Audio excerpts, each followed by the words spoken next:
You've now learned how to use all the core Apex tools in Salesforce. Let's summarize. First, we learned about dot notation, which has three uses: accessing fields, accessing relationships, and accessing those oh so helpful special methods that are available on each data type. Next, we learned about if statements.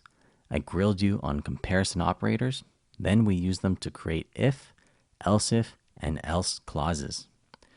We talked about the dreaded and all too common null pointer exception and how to use if statements to get around it. We also talked about loops. There are two types of loops: the for each loop, which loops across a collection, and the for loop, which loops a specific number of times. Finally, we discussed DML, your method of saving your work in Salesforce. I taught you how to do DML against one record and against many records at once in a list.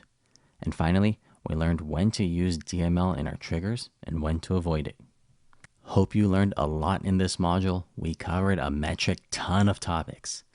Don't be ashamed if you need to rewatch it again, even a few times.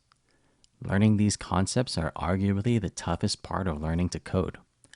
Once you have these down, everything else just builds incrementally on top of these concepts.